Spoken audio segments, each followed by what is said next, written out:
Good morning, honored guests and delegates.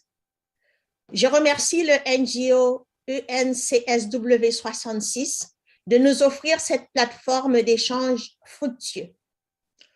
J'aimerais commencer par reconnaître que je vous parle de Tiohtià:ke, Montréal, un territoire autochtone non cédé, dont la gardienne est la nation Kanien'kehá:ka. My name is Saoud Savory. I am a retired chemist, the founder and executive director of Olympe de la Parole Canada, a global citizenship learning initiative that promotes youth engagement through a yearly school competition. Aujourd'hui, 7 participantes de notre concours scolaire partageront à tour de rôle les perspectives de leur équipe sur l'impact des changements climatiques sur l'autonomisation des femmes autochtones et non autochtones au Canada. You know, in Canada, when we deal with important issues, it is common for us to gather family members and friends around our kitchen table while searching for solutions. We usually include our youth not only to become aware of this issue, but to make them part of the solution. Today, our 7 young guests have an average age of 15. They will share their views on the intersections of climate change on food security, mental health burden, women's health, climate policy. They will also showcase early stage solutions crafted with a focus on prevention and adaptation. They will show some videos at early stage, so they're not complete yet, so be patient with them. Je souhaite la bienvenue à nos panélistes, Madame Cheryl Hales, présidente élue de l'Alliance internationale des femmes, et Mademoiselle Harmonie Toscane Saint-Pierre-de-Laye, membre de l'équipe gagnante du premier prix au concours scolaire Olympe de la Parole Canada en 2019.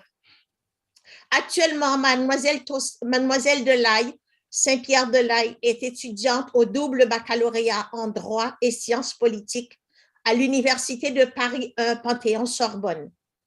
Je suis heureuse de vous accueillir autour de notre table pour écouter la voix des jeunes filles alors qu'elles expriment une compréhension judicieuse d'un enjeu mondial tout en semant l'espoir d'un monde meilleur.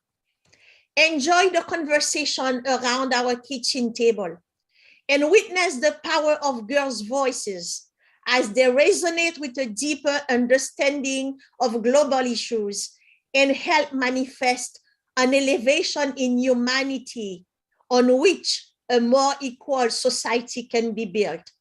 Thank you. Merci.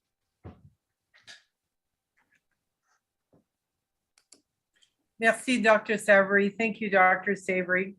It's my great pleasure to be a part of this panel to introduce our young presenters. I have the pleasure of presenting to you Sarah Bergevin, who is a student at the study in Montreal. I turn it over to you, Sarah. Hi. Let me just get started. All right. My name is Sarah Bergevin, and I'll be the spokesperson for my team today. Is the presentation presenting? That's good. First of all, thank you, NGO-CSW Forum 66 and Voices of Olympia for the platform you've provided me today. I'd then like to thank Madame Marie-France Sénécal and Ms. Beatrice Poussaire for guiding us throughout the project. I'd also like to extend my appreciation to our mentor, Manda Liu. I'd also like to recognize my teammates who I'll be representing today, Hannah Kwan, Victoria Mo, and Hyunwoo Park. Panel, Dr. Savory. Fellow participants, today I'll be presenting a project on behalf of the study, Air Pollution and its Impact on Women in Canada. To begin, what are the contents of our presentation? I'll be discussing how air pollution is a global affliction, the mechanisms of how air pollution disproportionately impacts women, the situation in Canada, and finally, our proposed solution. Next. Let's examine how air pollution is a pervasive worldwide problem. All illustrate how air pollution affects us on a global scale, how it harms our health, and how addressing it is absolutely critical in the fight against climate change. Next. Let's analyze the relationship between air pollution and climate change. The two phenomena both influence and exacerbate the other. The atmospheric warming associated with climate change worsens air quality, often by increasing the amount of harmful ground-level ozone, which is detrimental to human health. And the emission of pollutants into the air further contributes to climate change. Greenhouse gases warm the climate by trapping heat from the sun into the Earth's atmosphere, and particulate matter, abbreviated as PM, can often have unforeseen effects on the climate, like black carbon. Air pollution and climate change are part of a vicious cycle, but there is hope. By taking steps to combat one, we also take steps to address the other. Next. Now, let's briefly summarize the impacts of air pollution worldwide.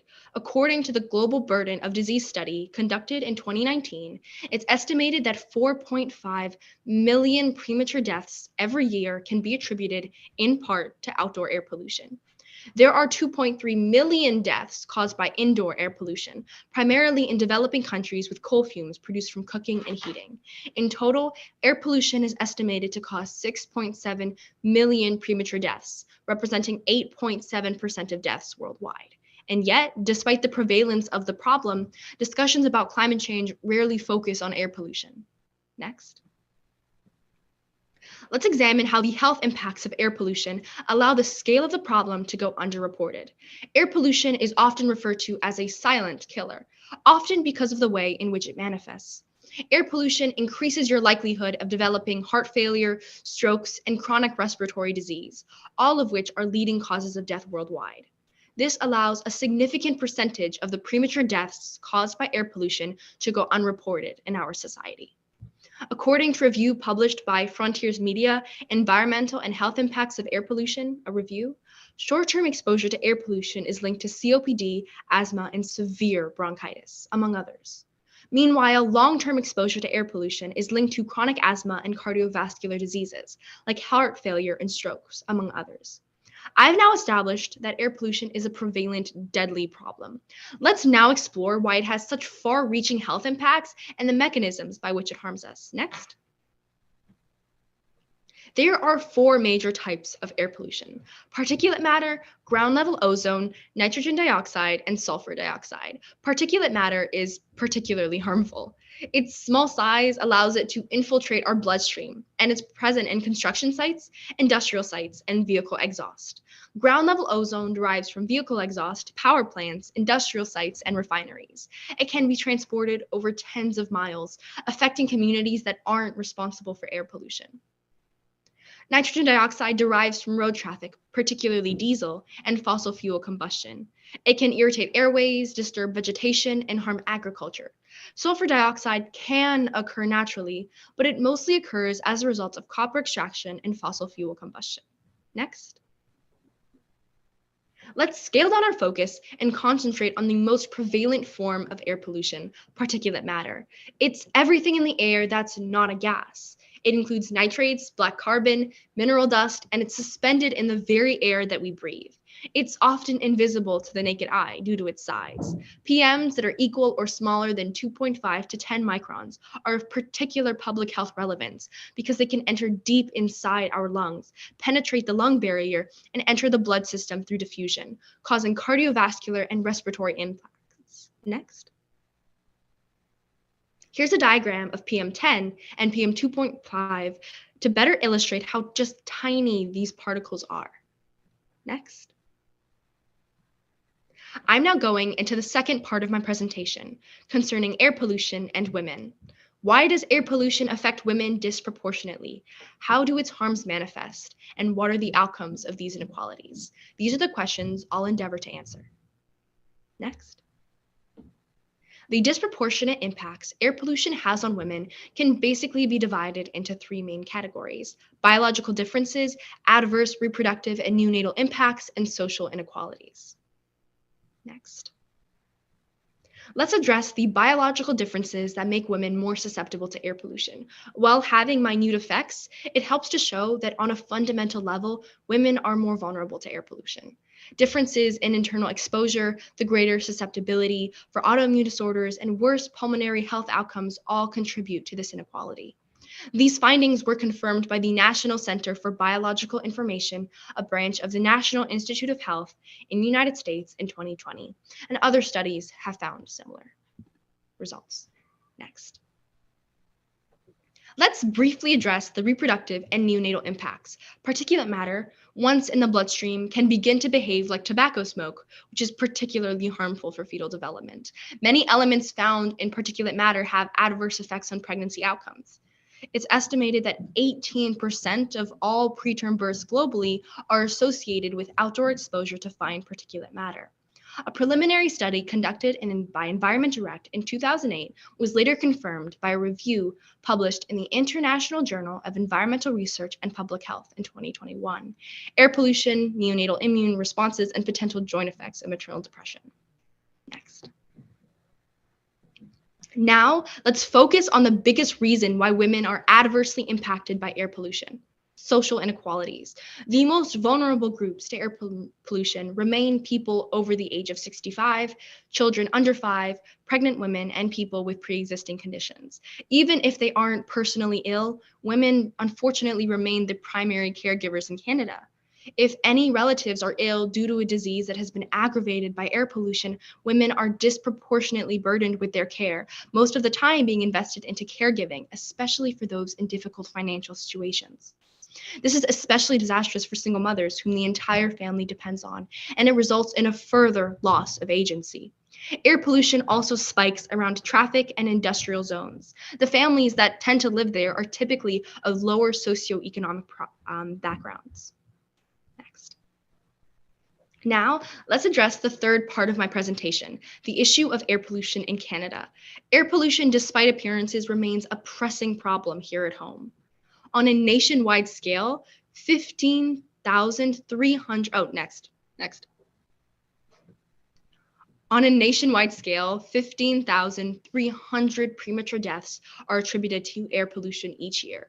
Overall, the social, economic, and public welfare consequences of illness and death associated with air pollution have an economic value of $114 billion per year, according to Health Canada 2021.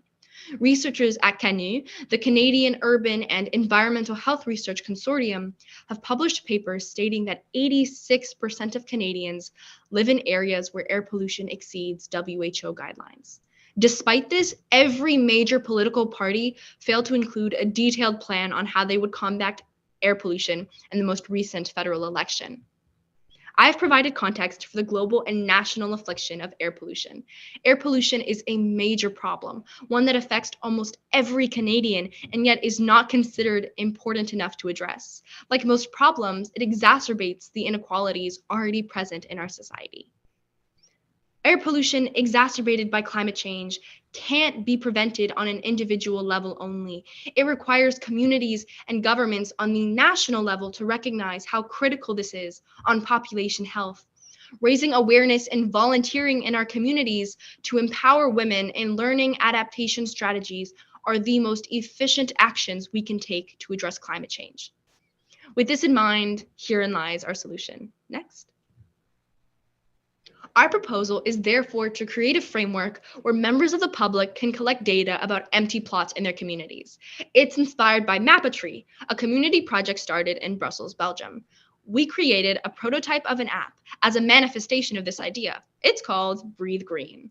Many thanks to the two people we interviewed for helping us perfect this idea. Professor Sofiane Baba, who teaches sustainable development at the University of Sherbrooke, and Juliane Thomas-Trollet, an advisor at Export and Développement Canada. Designed to be accessible for all, it rewards data collection about green spaces and offers information about air pollution in the region. Our project strives to increase civic engagement, amplify awareness about, and alleviate the impacts of air pollution in local communities. Our video will explain further. Next. Hello, we are the study team A, composed of Hannah Kwan, Victoria Moe, Hyunwoo Park, and Sarah Bergevin.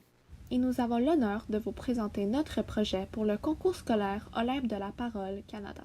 So, our project's focus is on air pollution and how it affects girls and women in Canada. Air pollution and climate change are inherently linked, with one further aggravating the other. Silent but deadly, air pollution is a disastrous problem causing 7 million deaths worldwide every year. It makes up a staggering 8.7% of deaths around the world. Toutefois, comme la pollution de l'air est invisible et ne cause généralement pas directement de problèmes de santé, les gens ignorent souvent la gravité de la pollution de l'air. On top of that, air pollution disproportionately impacts women and girls due to increased biological vulnerabilities, adverse reproductive and neonatal impacts, and worse social outcomes. Marginalized communities are a lot more impacted.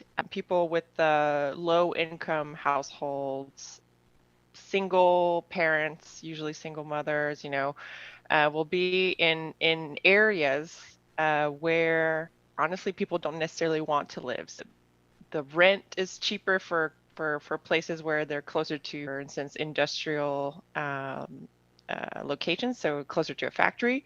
I mean, even within the city of Montreal, you have certain neighborhoods that are cheaper to live in.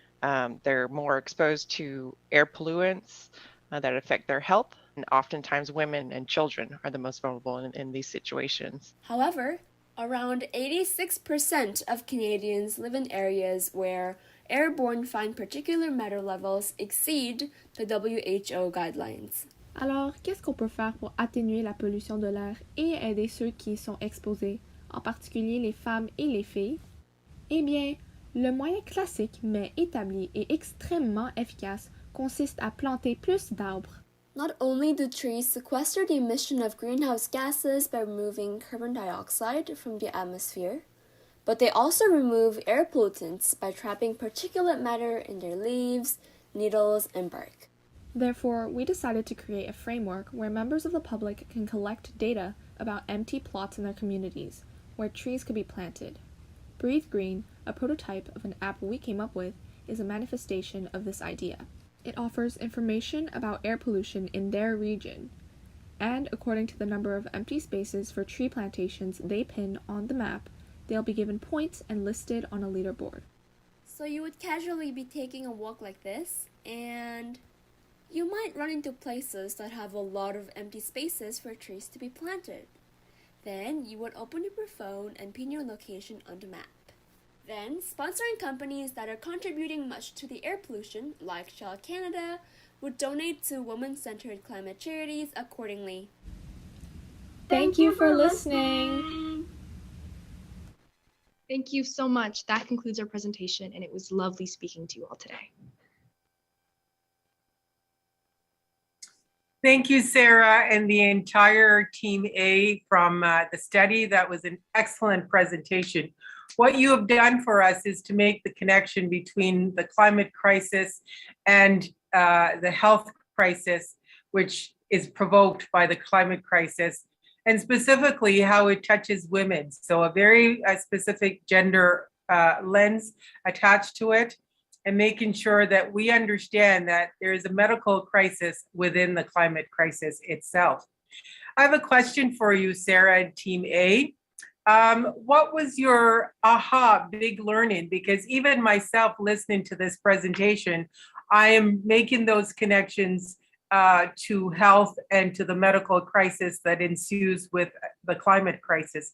What was the big aha moment for you, or the big learning for you? We went on this website called IQ Air, which monitors air pollution in cities across the globe. And the moment where we looked at Montreal and realized that the neighborhood in which we lived in was considered hazardous on that very day. And also in the neighborhoods that we've lived in and that we see and just weren't safe, and just seeing how air pollution directly impacted people in our communities and who lived in the city that we loved, well, it I think was definitely an aha moment that this was a problem we needed to address. Excellent. Very well done, Team A. Congrats. Moving on now to the presentation from Collège Regina Sumta. We have representing the team Florence Janot. Florence, the mic is yours. Bonjour à tous. Merci beaucoup, Madame Cheryl Hales. J'ai beaucoup de merci à faire. J'aimerais remercier pour cette opportunité en or NGO-CSW-66, l'organisation non gouvernementale pour la Commission de la femme, de nous offrir cette plateforme, en fait, pour partager notre perspective. J'aimerais aussi remercier la La Parole pour leur coaching. J'aimerais aussi remercier mon établissement, le Collège Original Assumpta. J'aimerais aussi remercier mon enseignant, M. Stéphane Farley, pour son soutien incroyable. Donc, en fait, je me lance, je me présente.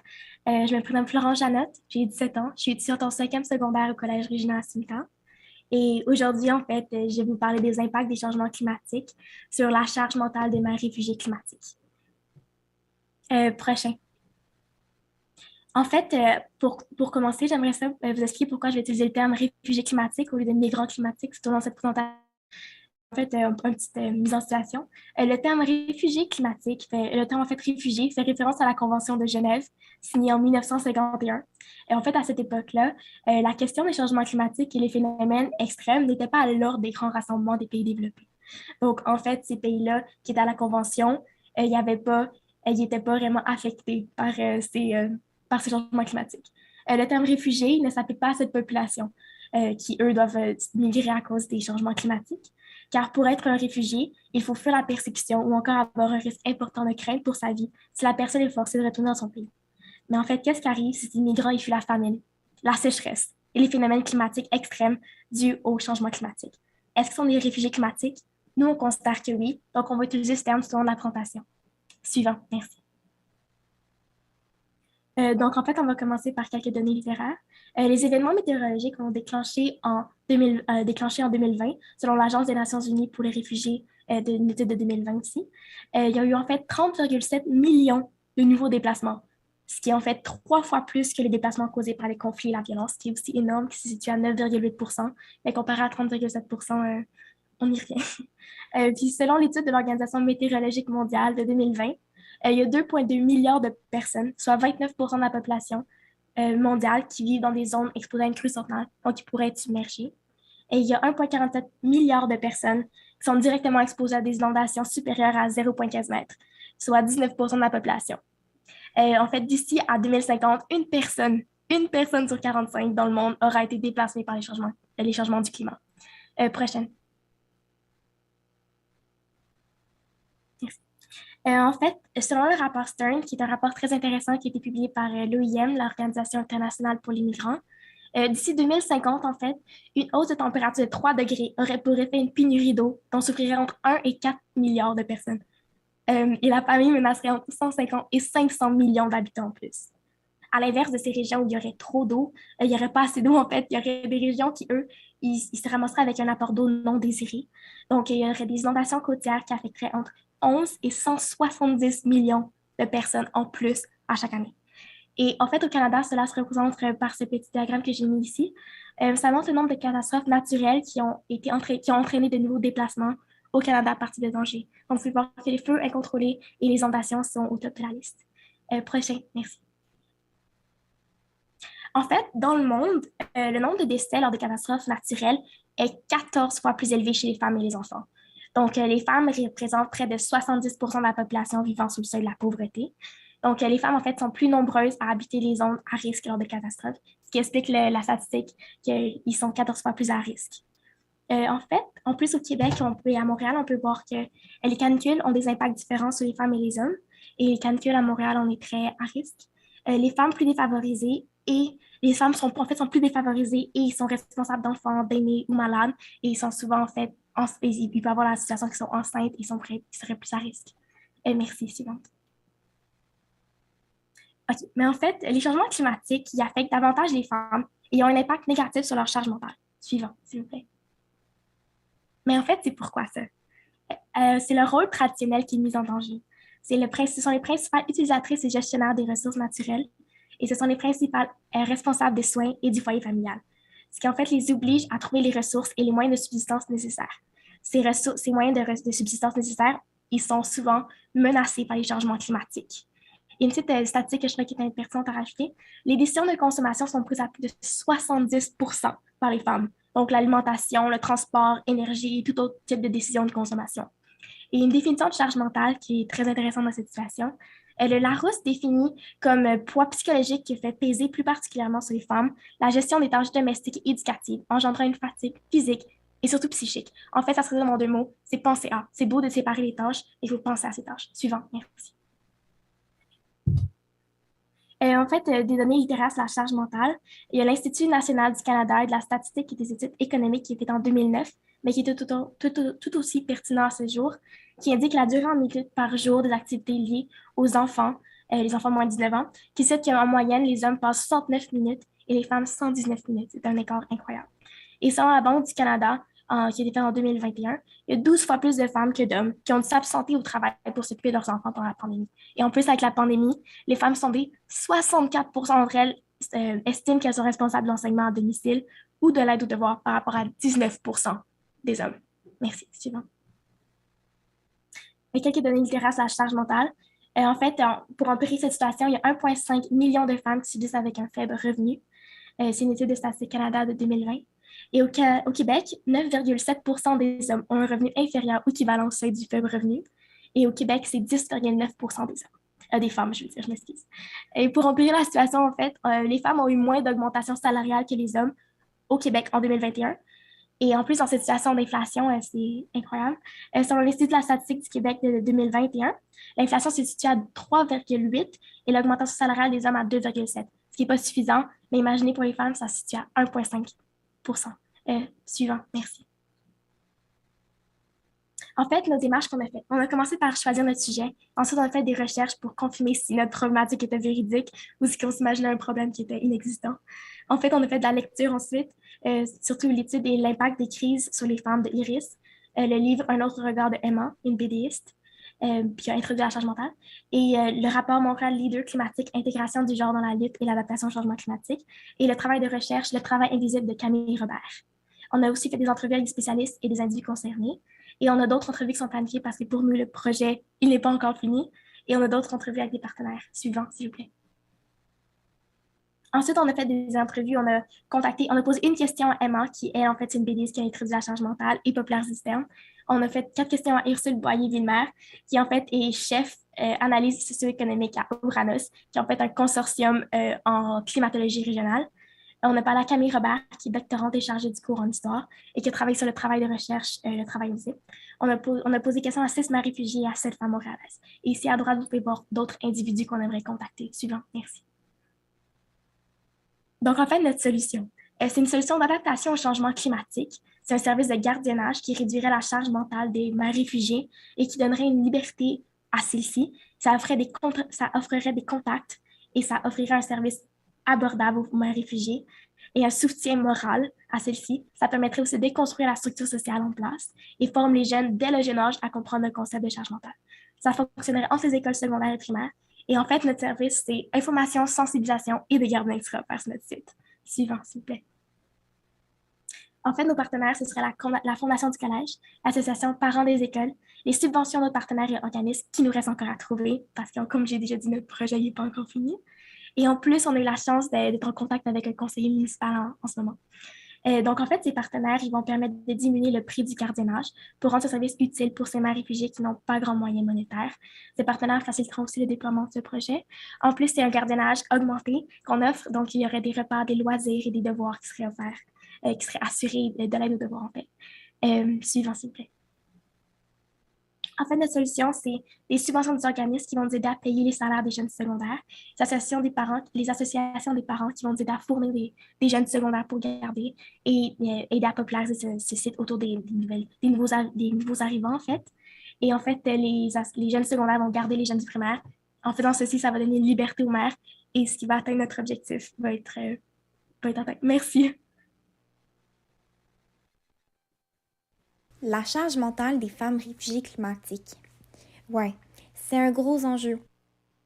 Donc, pour se faciliter la tâche, on va le décortiquer. On a discuté avec des femmes pour savoir à quoi ça ressemble la charge mentale chez eux. Voyons ce qu'ils avaient à nous dire. Je dois avouer que j'y pense un peu plus. Ouais, Je pense que j'y pense, puis après ça, on se sépare la tâche. OK, mais il y a quand même le travail que vous faites avant, genre un peu invisible que vous faites. Ouais. Ouais. Oui, les rendez-vous médicaux, c'est moi en général. Ouais. Je dirais que dispatcher les tâches, les distribuer, ça va surtout être mon initiative. Ma vie personnelle me dit que si, me dit qu'effectivement c'est ça. C'est-à-dire que les hommes ont un rapport au monde où on a l'impression que il y a pas... c'est maintenant, c'est tout de suite. Donc ce qu'on va faire dans 1 heure, c'est pas forcément pris dans la tête. Donc ça n'arrivera que dans 2 heures, donc ils y pensent que dans 2 heures. OK, en fait. mon Dieu. Donc du coup, pandémie, j'ai fait un burn-out parental. OK. Donc où justement j'avais trop de choses à gérer. Puis on a comme beaucoup travaillé pour répartir. Puis, souvent la femme qui va moins travailler, qui va prendre sur son temps de travail pour s'occuper des enfants ou ce qui concerne la maison puis les enfants, malheureusement, ce que je constate dans mon entourage, c'est que les femmes en font quand même un peu plus naturellement que les hommes. Ah ouais, c'était vraiment 80-20 sans aucune difficulté. Allons maintenant voir ce que notre experte Camille Robert a à dire sur le sujet. La charge mentale, ça consiste à tout le travail de penser à. Donc, de penser à l'épicerie, de penser au repas de la semaine, de penser à faire le ménage.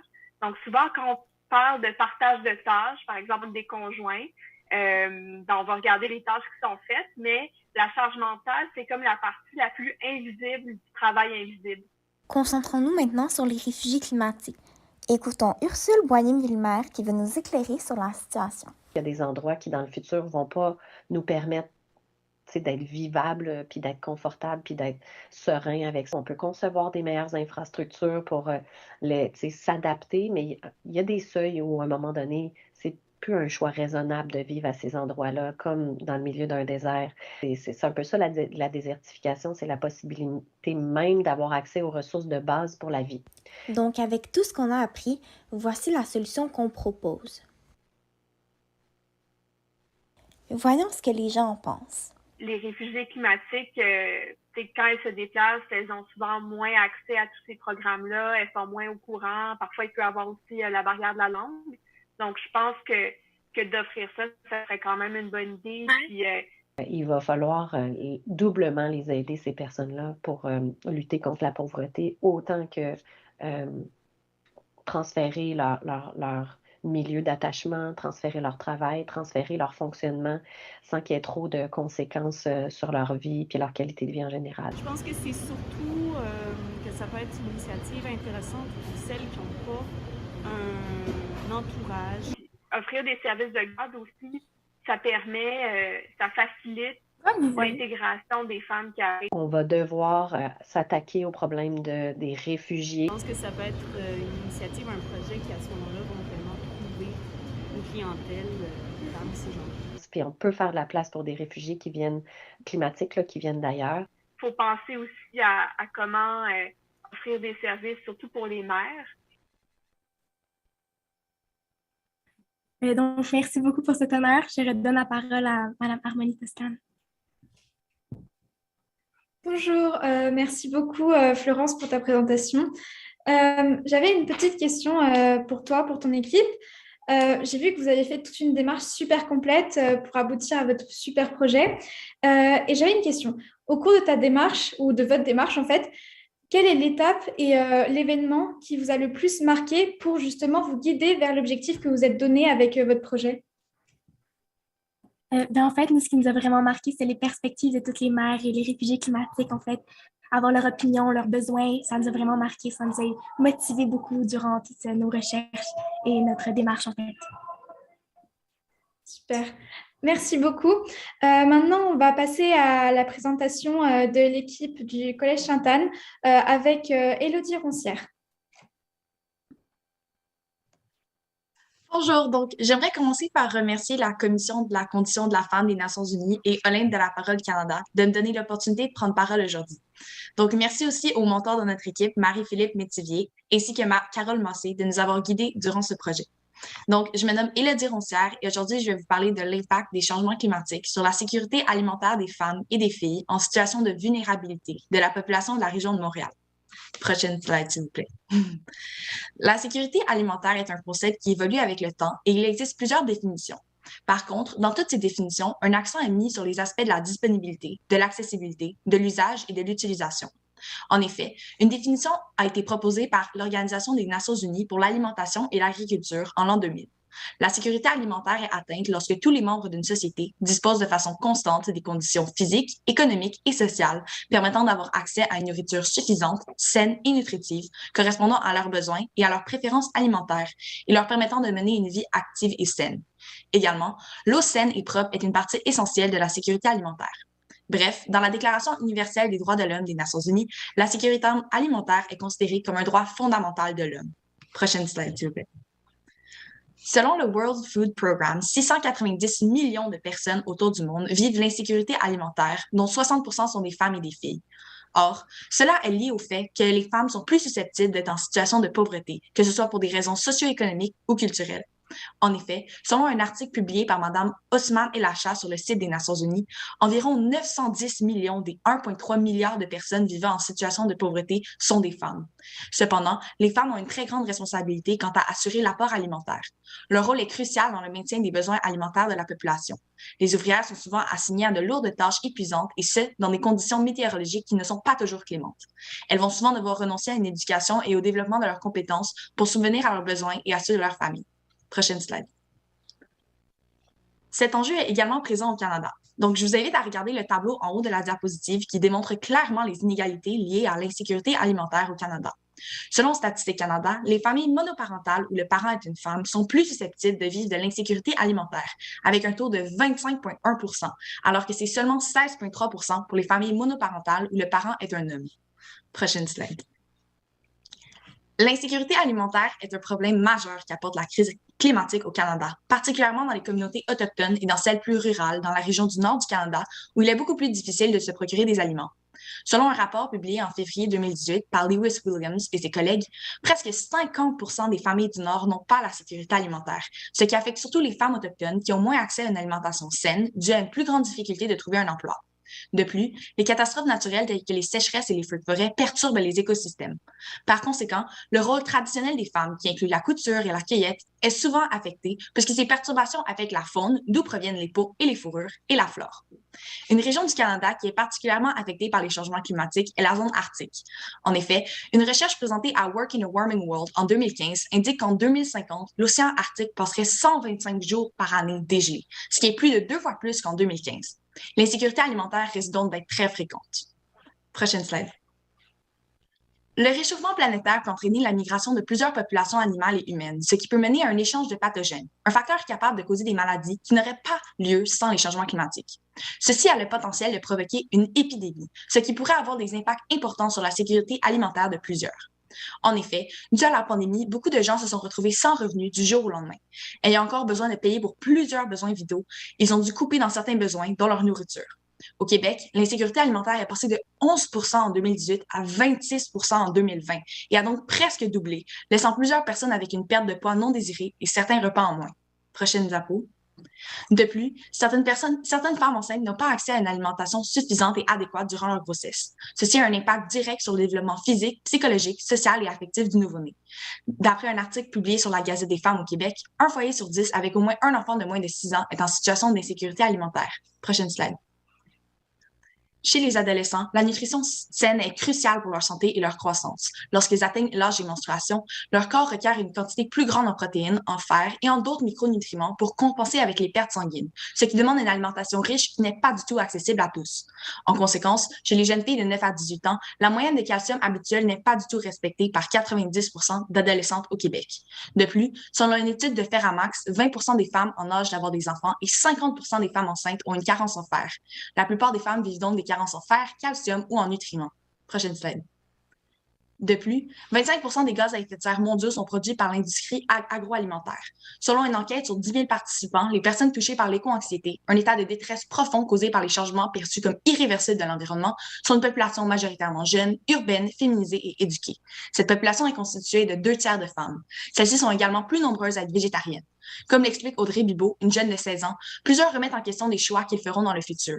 Les changements climatiques qui créent de l'éco-anxiété chez les femmes peuvent ainsi les pousser à modifier leur alimentation de façon significative, créant ainsi une insécurité alimentaire si elles ne remplacent pas les nutriments essentiels à leur santé. Prochaine slide. Afin de trouver une solution à cet enjeu alarmant, nous avons pris plusieurs démarches pour trouver une communauté qui serait atteinte par cet enjeu et, pour le plus important, créer un projet qui répondrait à leurs besoins. Prochaine slide. Ainsi, nous avons trouvé un camp de vacances nommé la colonie Sainte-Jeanne d'Arc, située dans la ville de Contrecœur. Leur mission est d'offrir à des jeunes filles âgées de 4 à 14 ans, de toute situation socio-économique, un camp de vacances comportant un programme d'activités de loisirs de qualité, diversifié, éducatif et unique, où elles pourront gagner de la confiance en soi et développer des compétences en travail d'équipe. Prochaine slide. Également, nous avons discuté avec Mme Surpris, une consultante en engagement sociétal, avec Holo, un organisme qui s'assure de la santé des femmes enceintes et des nouveau-nés, avec Mme Charland, la directrice du camp de vacances, et avec Julia Riccio, une jeune fille ayant fréquenté le camp plusieurs années auparavant. Avec toutes ces discussions, nous avons pu avoir un regard global et diversifié sur un projet spécifique que nous pourrions créer avec la communauté du camp de vacances. Nous avons alors lu plusieurs rapports, livres et articles et revues, et avons eu plusieurs tempêtes d'idées pour bâtir un projet. Prochaine slide. Suite aux discussions avec Mme Charland, nous avons appris que la majorité des filles qui fréquentent le camp venaient de familles défavorisées provenant de la région de Montréal et aux alentours. Par rapport à la malnutrition, Mme Charland et les animateurs ont remarqué que certaines jeunes filles ont parfois des habitudes alimentaires moins nutritives et semblent moins ouvertes à expérimenter avec la nourriture. Une sous-alimentation ou un surpoids est parfois également observé. Prochaine slide. En effet, dans les régions urbaines, il est souvent beaucoup plus difficile de trouver des aliments frais qui sont abordables. Les coûts d'importation pour les fruits et légumes frais doivent effectivement être considérés dans les prix, puisque l'agriculture se fait principalement dans des régions plus rurales ou même dans des pays éloignés. Et comme nous l'avons expliqué, les changements climatiques n'aident en rien la baisse des coûts. Ainsi, beaucoup de familles en situation défavorisée se tournent vers des aliments transformés, en conserve ou auxquels les agents de conservation ont été ajoutés. Cela peut mener à des complications de la santé ainsi qu'à la malnutrition. Prochaine slide. À travers notre projet, nous souhaitons que les jeunes filles du camp puissent avoir une meilleure appréciation de la nature alors qu'elles sont peu en contact avec celle-ci, selon Mme Charland. Nous croyons que cela pourrait favoriser leur bien-être mental. Nous espérons aussi sensibiliser les jeunes sur les impacts des changements climatiques et leur donner l'opportunité d'apprendre à reproduire des actions visant à prendre soin de la planète chez elles. Les apprentissages qu'elles feront pourront leur être très utiles dans le futur. Et surtout, notre but principal est qu'il puisse y avoir un développement personnel et collectif à travers le sentiment de fierté et d'accomplissement qu'elles auront suite aux activités qu'elles mèneront, ce qui favorisera ainsi un gain en autonomie. Maintenant, je vous invite à visionner une courte vidéo qui vous explique les grandes lignes de notre projet.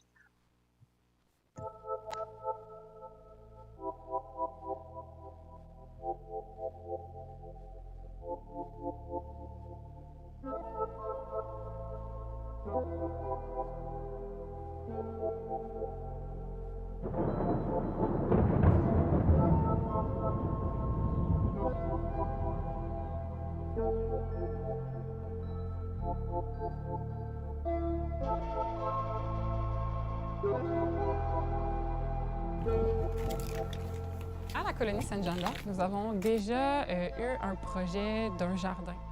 C'est un projet intéressant parce qu'en fait, ça mettait directement les jeunes en contact avec les aliments, en fait, et d'où proviennent les aliments surtout. Il y a eu un mouvement qui a démarré d'agriculture urbaine. Et on devrait permettre ou encourager chaque famille à avoir ne serait-ce que des bacs où tu peux planter des concombres ou des tomates, c'est déjà ça.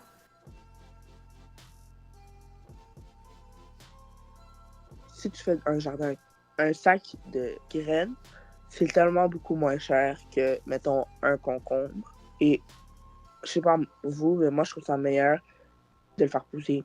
Moi je pense que ce serait bénéfique. Il y a plein de filles qui s'amuseraient à faire ça. Puis ça peut juste apporter du bien, moi je pense.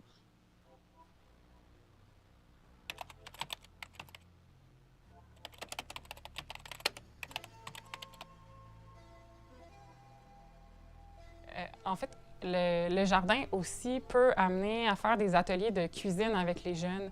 Donc, une fois qu'on a cueilli les aliments, on peut montrer aux jeunes qu'est-ce qu'on peut faire avec ces aliments-là pour développer des habiletés qui vont être utiles vraiment dans leur vie de tous les jours.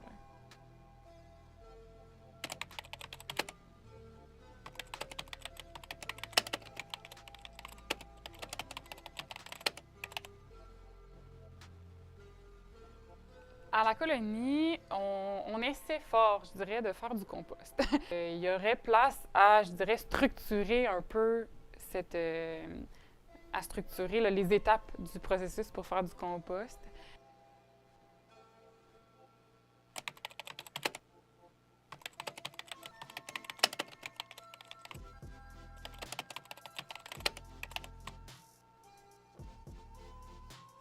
Ça pourrait être ultimement utilisé pour faire l'engrais finalement pour le jardin. Donc on verrait vraiment la roue qui tourne d'où provient notre alimentation pour retourner à la terre et recontribuer à faire des nouveaux légumes.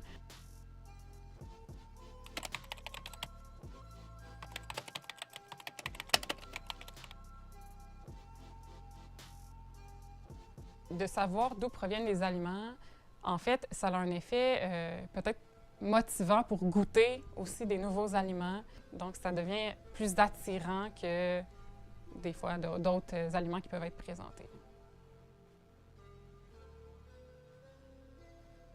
Quand je suis allée à la colonie, il y avait du compost et je me suis rendu compte à quel point ça servait, comme ça pouvait être bénéfique. Puis finalement, j'ai commencé à le faire à cause de la colonie.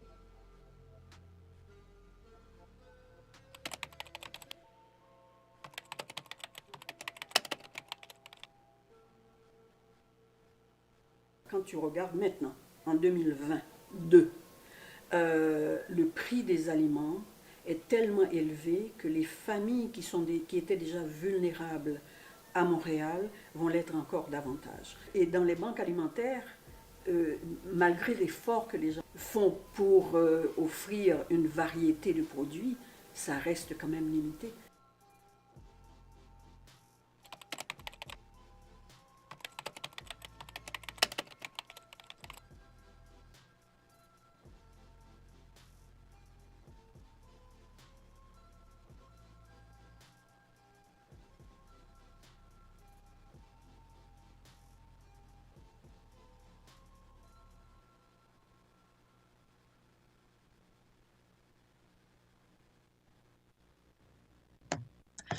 Donc, la colonie Sainte-Jeanne d'Arc est l'organisme principal qui est impliqué dans ce projet. Avec les nouvelles générations de moniteurs qui désirent rendre le camp plus vert, la collaboration résultera à un impact positif et durable.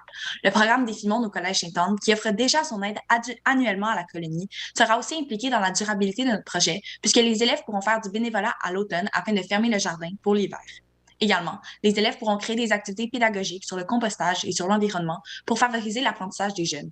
Ensuite, pour concrétiser ce projet, nous avons contacté Joracan, une compagnie basée au Québec qui fabrique des composteurs rotatifs, ainsi que l'organisme Marché fermier de Contrecœur, qui associe des fermiers pour entreprendre des projets tels que les marchés publics.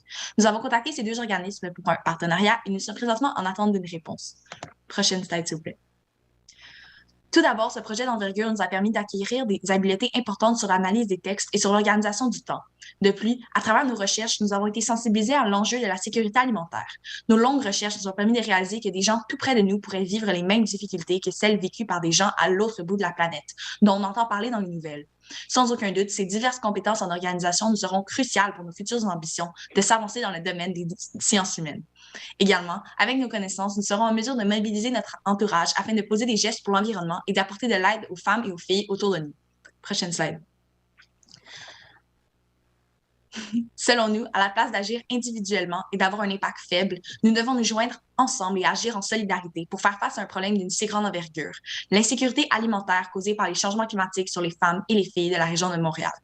C'est en commençant par cultiver nos propres connaissances et en les partageant avec notre entourage que tous et toutes seront impliqués dans l'autonomisation des femmes dans cette lutte contre les changements climatiques. Prochaine slide.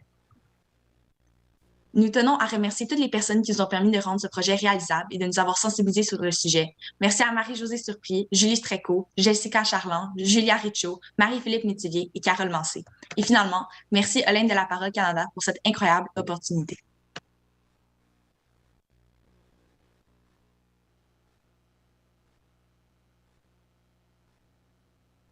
Merci beaucoup, Élodie, pour votre présentation et le beau message de fin que vous nous avez fait passer. J'avais une simple petite question pour vous.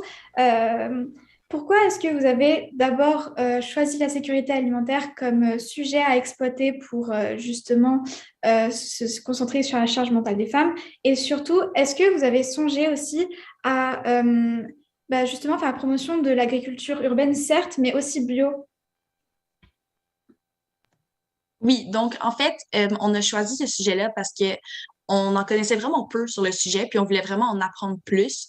Et honnêtement, c'est pas mal ça. Puis on était vraiment curieuse de savoir si cet enjeu-là arrivait également au Québec, à Montréal, et on était surprise de savoir que oui. Puis oui, c'est pas mal ça. Est-ce que vous pourriez, s'il vous plaît, répéter la fin de la question? La fin de la question, c'était aussi savoir, est-ce que vous avez songé à intégrer le bio justement dans l'agriculture urbaine dont vous faites la promotion avec votre projet? Oui, désolé, oui. Donc, oui, en fait, je pense que c'était vraiment ça le but d'aller aller avec comme des magasins locaux qui sont à contre-cœur. Donc, on va vraiment essayer d'inclure les aliments bio et tout dans ce jardin-là. Puis, également, ce projet-là, on l'a vraiment inclus pour le camp à contre-cœur, mais il peut aussi se faire réaliser dans des écoles et dans comme des camps de jour et plein d'autres endroits également avec des aliments bio. Merci beaucoup. We will now be listening to Isabella Galtieri from the study team B. Thank you. Hi. So my name is Isabella Gualtieri, and I'm here representing the studies team B. My team is composed of 4 other members: Sarah Hunt, Elaine Wang, Lila Fisher, and Jacqueline Hayes-Babjack. We would like to thank the CSW-66, the Voices of Olympia competition, and the study for this amazing opportunity and all the people that have helped guide us along the way. So let me start off with a story that happened right here in Canada. Last November, the city of Abbotsford, British Columbia, was flooded by a historic amount of rain. About 540 milliliters fell throughout the month, leaving a large portion of the city underwater. Most of the rain hit the Summit Prairie. Can you go back to the last slide, please? Thank you. Most of the rain hit the Summit Prairie, forcing the evacuation of hundreds of families. But not everyone wanted to just abandon their homes, which was the case for Tiffany DeLieu and her family. Her family's farm has been around for about 3 generations and is used to raise livestock, grow crops, and feed storage. When the flood neared, Tiffany's father-in-law and brother-in-law quickly set out to save animals on the farm and build dikes to stop the water from getting to the house. But it was no use. Tiffany's father-in-law admitted defeat over a text which read, "We turned the hydro off. We lost." This farm survived the Great Depression, World War II, inflation in the 80s, the 2008 stock market crash, but it couldn't survive this. It couldn't survive the spread of the water. Now, the farm is ruined, with the soil contaminated, the structural integrity of the building degraded, and they don't know how long it will take until they can go back to work. Tiffany herself ran a hair salon on the property, which was completely devastated. In an interview, she said, "Seeing my salon that I've poured all of my time and effort into over the past 5 years destroyed is heartbreaking. It's my safe place and it's my creative outlet." This story is one of thousands that happen to women and families all over, and it's only getting worse. Rainstorms, hurricanes, snowstorms, wildfires, they've been happening for billions of years. But the difference between then and now is that human-inflicted climate change is making the effects so much worse. Even though these natural disasters have been going on for years, in the last century, they've become even more devastating. One of the main ways that climate change affects natural disasters is through carbon dioxide levels. Next slide, please. Carbon dioxide is crucial in making sure that our planet is hospitable since it traps heat in our atmosphere. But when there's an abundance of it, it heats the planet up too much and leads to dangerous outcomes. The Mauna Loa Volcanic Observatory in Hawaii found that during the ice ages, the global concentration of carbon dioxide was 180 parts per million. 800,000 years later, just before the start of the Industrial Revolution, the concentration was 280 parts per million, which is only a 100 parts per million increase over such a large amount of time. But as can be seen on the graph, with the start of the Industrial Revolution, the amount of carbon dioxide has shot up. Today, the concentration has risen to 412 parts per million. So, in 800,000 years, the concentration went up by 100 parts per million, and now, in just 200 years, it's increased by double the amount. Next slide, please. This buildup of carbon dioxide has caused the average global temperature to rise very quickly. NASA found that over the last century, Earth's average global temperature increased by 1 full degree Celsius, which has already brought on quite a few consequences. Next slide, please. When we look to floods, the rise in temperature is melting ice glaciers in Antarctica and permafrost, causing water levels to rise and precipitation patterns to become more extreme. In Canada, a study conducted by researchers at Environment and Climate Change Canada found that climate change and changes in precipitation patterns make rainfall more extreme and make storms like hurricanes more frequent and damaging. This puts a large amount of houses near water at severe risk of flooding. Next, when we look to extreme temperatures, go back slide, please. These have become much more drastic because of climate change and the rising global temperature average. Across Canada, provinces are breaking records for the highest and lowest temperatures recorded. In 2021, parts of British Columbia hit over 46 degrees Celsius, breaking all-time Canadian temperature records. The highest temperature recorded in 1990 by British Columbia was 30 degrees Celsius, according to the Canadian Monthly Data Report. The difference in temperature between then and now is huge. Finally, the increase in temperature and greenhouse gases increases the likelihood and intensity of wildfires. According to the Rainbow Restoration, International Restoration, a company in Ontario that deals with restoration in the aftermath of floods and fires, in 1950, wildfire seasons would last 5 months in Canada, and now, only 70 years later, wildfire seasons last around 7 months. With wildfire seasons lasting longer and longer, it leaves more time for fires to spread and cause more damage. Just last year, British Columbia's wildfire season started in April, and still in October, 140 fires were burning across the province. In those 7 months alone, $565 million was spent on fighting wildfires, and 181 different communities and areas were ordered to evacuate their homes. But what effect do all of these stats and facts have on women around the world? How are they more vulnerable to natural disasters than men? Next slide, please. One of the roots of the problem is the lack of resources. Many women just don't have the tools they need to adequately prepare, protect, and respond to these natural disasters. According to the Canadian Women's Foundation, 1.9 million women live on low income, with 1.5 million of them living in poverty. This means that almost 2 million women across Canada have difficulty affording the bare essentials that they need to protect themselves during a natural disaster. One of the most obvious reasons for this is the wage gap. It was found that here in 2018, for every dollar that a man makes, a woman only makes 87 cents. This gap is even larger for Black, Indigenous, and women of color. And Indigenous women in Canada only make 65 cents for every dollar that a non-Indigenous man makes, according to the Canadian Women's Foundation. Next slide, please. In the event of a natural disaster, it is crucial to have proper housing or shelter. If we look at Indigenous women, for example, 44% of existing houses in Indigenous communities need major repairs, and 15 of them are beyond repair, according to the Assembly of First Nations. If a house isn't in good shape before a natural disaster, how will it sustain itself throughout the natural disaster and keep the person inside of it safe? In situations like these, it is also crucial to have supplies like fire extinguishers, first aid kits, clean water, food. And if these 1.5 million women across Canada are living in poverty, how can they afford the proper resources they need to protect themselves? Next slide, please. After the damage that a natural disaster causes, a lot of money is needed to get back on your feet. You need to repair your house and belongings and buy basic amenities like food, clothes, water, or hygiene products.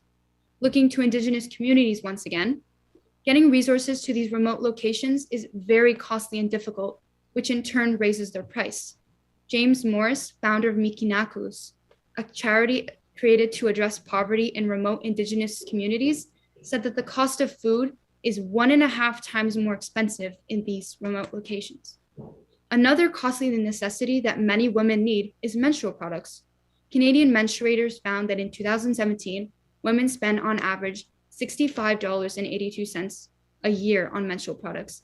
And keep in mind, this only takes into account the cost of pads and tampons, not painkillers, new clothing, or other menstrual supplies. For mothers, the cost is even higher. They not only have to take care of themselves, they also have to take care of their babies. Global News found in a study that it costs about $342,000 a year, for the first 18 years of a child's life. After a natural disaster occurs and items like baby products are damaged, women will have to buy these products again, which is costing them even more money. Those $342,000 will increase significantly and become more of a burden to the mothers affected. And that's where our solution comes in. Next slide, please. So my team spoke with specialists and mentors, read through articles and research papers, watched videos and TED Talks, and as a result, we have created Meliora. Next slide, please. Meliora is an app designed to aid women in the aftermath of natural disasters that have damaged their homes and their belongings. Next slide, please. Meliora is a registry that connects those in need with those who are willing to help. This is particularly important when it comes to natural disaster relief.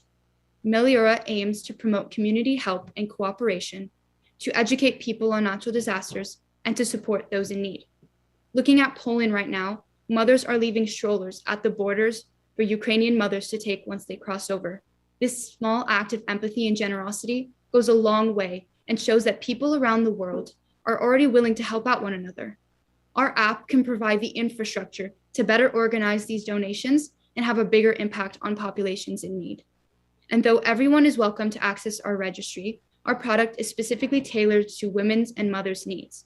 As an example, our registry will have a section for feminine hygiene products like pads, tampons, and painkillers, and a section for baby products like cribs, diapers, and toys, and many more sections. Next slide, please. We have started partnering with community organizations like these ones in these local areas who have hands-on experiences with these devastating issues so we can help ensure the right products reach the right people.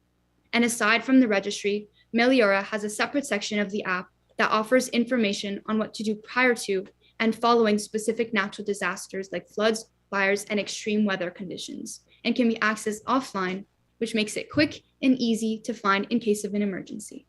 Next slide, please. So we have compiled a short video summarizing the key components of this presentation, as well as a demo for what our app currently looks like.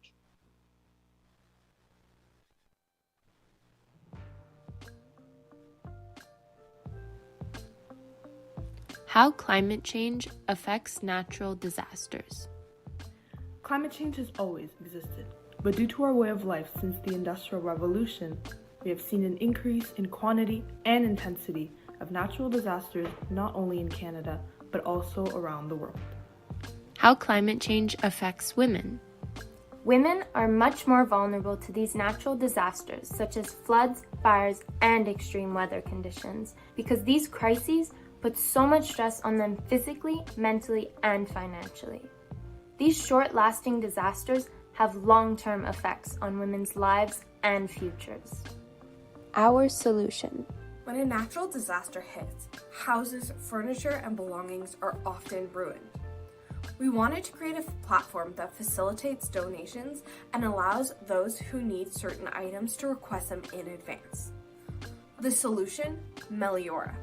Meliora is an app that enables donations to be directly distributed to those in need. Download the app and I'll show you how it works. Here is the registry, where you can see all the donations available for request.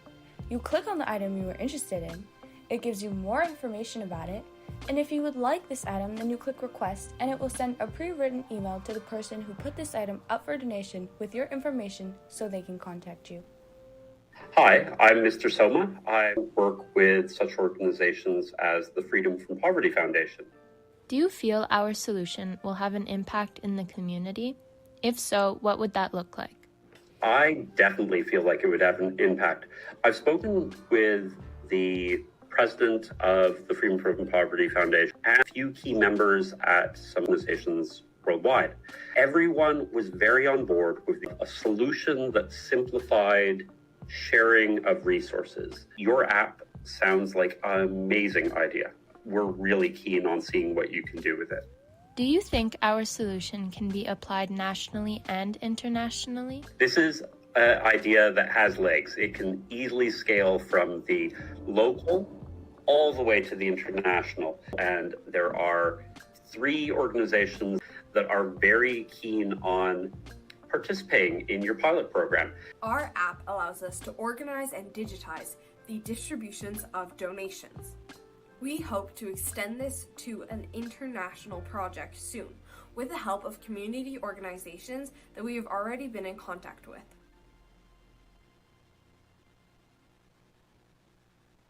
So we thank you for your time.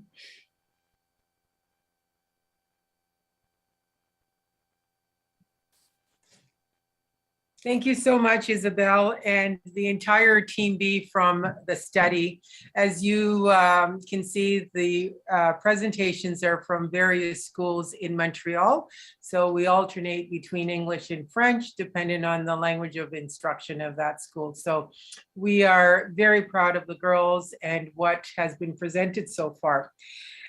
In the presentation from Team B from the study, it's very clear that natural disasters and the intensification of natural disasters on the Canadian landscape has devastating effects, such as the wildfire season extending and being longer than usual or longer than in past years.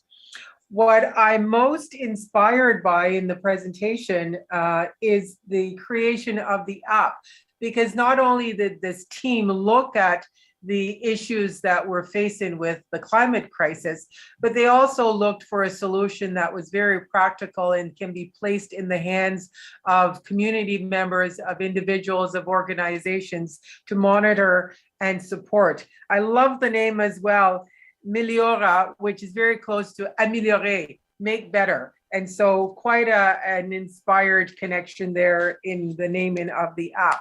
When I look at the comments in the chat box, I see comments such as who pays for the shipping costs if the app links the donor and recipient. Do we have an answer for that? Yes, so right now we're looking at, well, like we said, we have 2 organizations that we are in contact with and partnering with, and we're looking to have them facilitate the donation so that they can make sure that we can get the products between people that are donating and those who are in need of those products. Excellent, excellent work, Team B from the study. We now go to our next presenter, which is the Squadron 96 from the Alouette Squadron 96 from Montreal. And so I turn it over to Manon Desparterres pour la présentation. Over to you, Manon. Merci. Je voudrais commencer par remercier non-Indigenous Forum 66 pour nous offrir cette plateforme pour partager nos projets. Je remercie aussi les Olympiques de la parole pour leur coaching. Et enfin, je remercie Christelle Abiad, notre mentor, pour son soutien. Bonjour, je me présente, je suis la caporale de section Manon Desparterres de l'escadron 96 Alouette, des cadets de l'air du Canada. Aujourd'hui, je vais vous parler de l'impact du changement climatique sur la santé mentale et la sécurité alimentaire des filles et des femmes autochtones au Canada. Prochaine slide, s'il vous plaît. Selon Statistique Canada, le taux de suicide des Autochtones est 3 fois plus élevé que dans les autres communautés. Quant aux femmes autochtones, ce rapport montre jusqu'à 5. Autre slide, s'il vous plaît. Ces taux sont expliqués par 6 points. Premièrement, la pauvreté. On verra tout à l'heure que la majorité des Autochtones vivent dans des situations précaires. Deuxièmement, l'accès limité aux soins de santé. Pour exemple, les Inuits sont géographiquement éloignés des infrastructures comme les hôpitaux. Troisième point, les agressions sexuelles et physiques. Quatrième point, le traumatisme causé par la perte historique et continue de l'identité culturelle et de la spiritualité autochtone. On peut prendre comme exemple les pensionnats. C'était des écoles souvent dirigées par des personnes catholiques qui essayaient de tuer l'Indien dans les enfants. 5e point, la détresse psychologique. 6e point, l'abus de l'alcool et des drogues. Ce ne sont que quelques facteurs, mais il y en a malheureusement beaucoup d'autres. Prochaine slide, s'il vous plaît. Toujours selon Statistique Canada, jusqu'à 60% des autochtones vivent dans la pauvreté, comparé à moins de 40% pour les autres populations. Les autochtones sont aussi sous-diplômés. Jusqu'à un autochtone sur 2 n'a pas de diplôme d'études secondaires, contre moins de 20% pour les autres communautés. Cela ne les aide pas à sortir de la pauvreté. La prochaine slide, s'il vous plaît. Les femmes ont une place très importante dans la stabilisation du climat. Selon l'ONU, le changement climatique est le principal responsable du doublement des catastrophes naturelles dans le monde en 20 ans. Cela impacte particulièrement les femmes car elles ont 14 fois plus de chances de mourir lors d'une catastrophe naturelle. Les femmes représentent 70% des 1,3 milliard de personnes vivant dans les conditions de pauvreté. D'après une étude du gouvernement canadien, les femmes pauvres sont encore plus impactées par les réchauffements climatiques.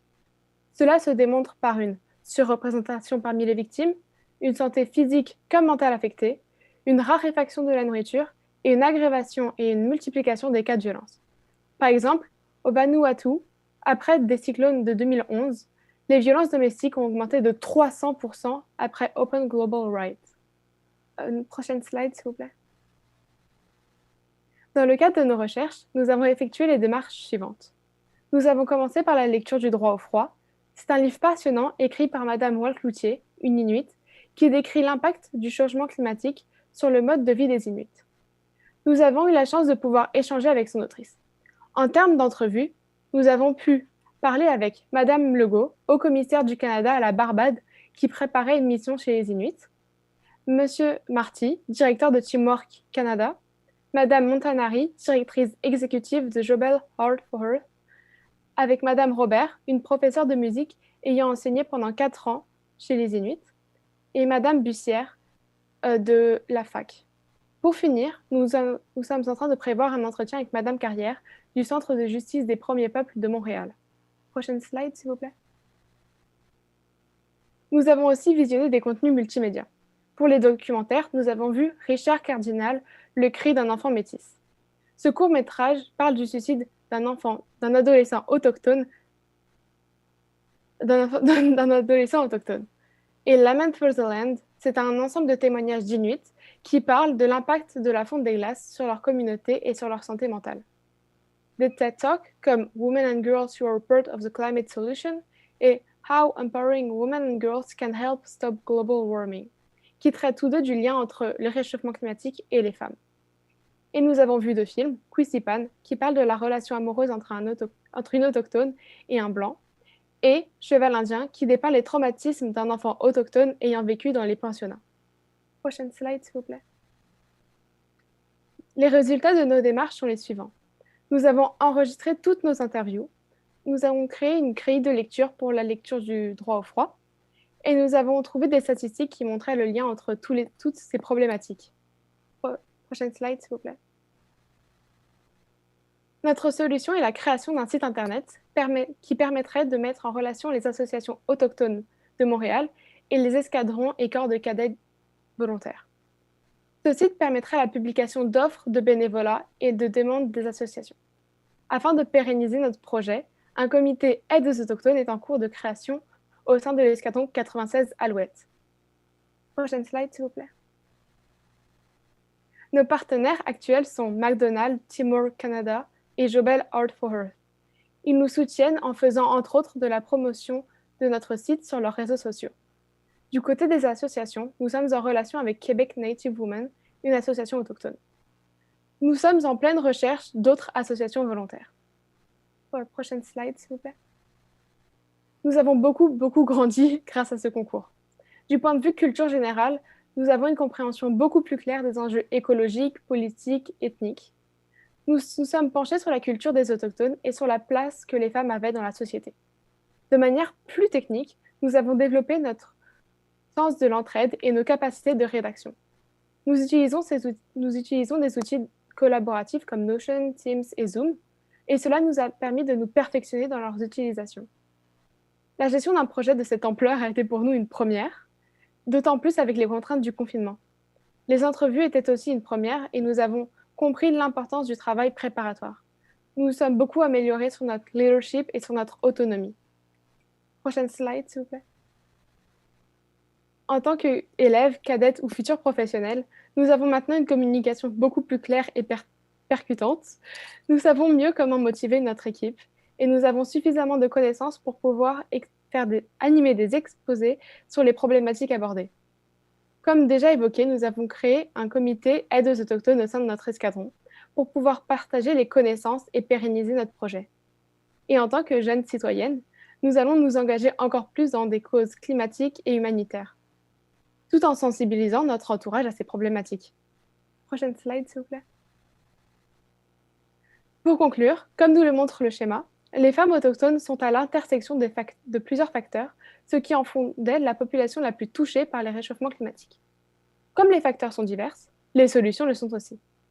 Il faut lutter contre les réchauffements climatiques en partenariat avec les populations autochtones, et il faut lutter contre les discriminations envers les autochtones et les femmes, tout en facilitant et en encourageant leur accès aux études supérieures. Merci beaucoup de votre attention et maintenant j'ai le plaisir de vous présenter notre vidéo.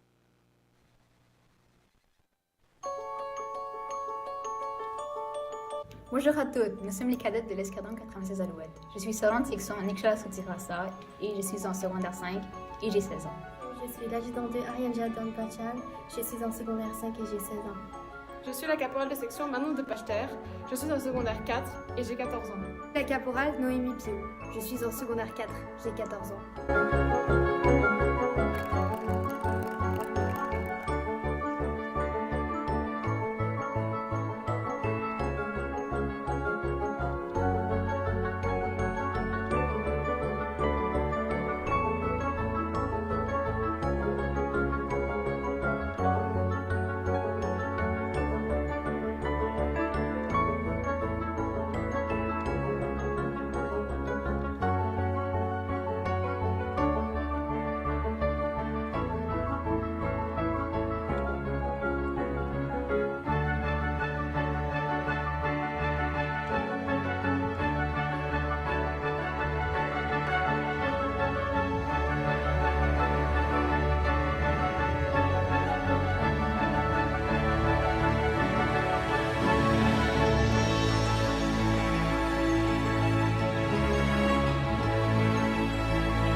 Merci beaucoup de votre attention.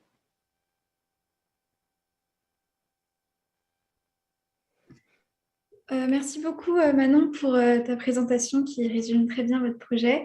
J'avais une simple question. Donc j'ai compris que vous souhaitiez mettre en place un comité au sein de votre escadron et un site pour pouvoir faire le lien justement entre votre escadron et les populations autochtones. Est-ce que tu pourrais m'expliquer, s'il te plaît, un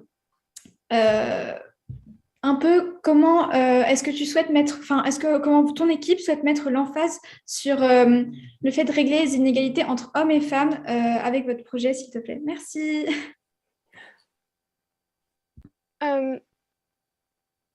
Oui, du coup, ce qu'on veut faire vraiment, c'est aider les populations. Attendez. Est-ce que tu peux juste répéter la question, s'il te plaît? Oui, bien sûr. Non, en fait, j'ai bien compris que vous vouliez vraiment vous focaliser en fait sur l'aspect des règlements climatiques et leur impact sur les femmes, enfin sur les populations autochtones. Est-ce que tu pourrais me dire si vous comptez mettre un peu l'emphase sur les inégalités hommes-femmes qui existent et tout particulièrement celles qui touchent les femmes autochtones et comment est-ce que vous souhaitez éventuellement agir là-dessus avec votre projet? Oui, du coup, on va vraiment faire de la promotion, par exemple, avec des exposés ou des présentations au sein de l'escadron même. Mais par exemple, au sein d'écoles, on peut proposer nos présentations à des écoles pour sensibiliser un maximum les enfants, des associations, vraiment faire de la sensibilisation au maximum pour pouvoir toucher un maximum de personnes sur ces problématiques-là. Et l'inégalité entre les hommes et les femmes, surtout. Super, merci beaucoup Manon et merci pour votre super projet. Maintenant, je vais passer la parole à l'équipe de la Villa Sainte-Marceline.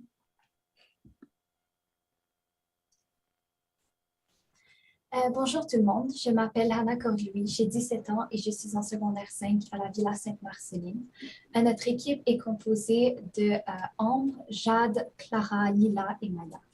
Je voudrais commencer par remercier le NGO SCW-66 de nous offrir cette plateforme pour partager nos perspectives. Olympe de la Parole pour leur coaching et à notre enseignante, Mme Odette Isabelle, pour tout son soutien et son aide.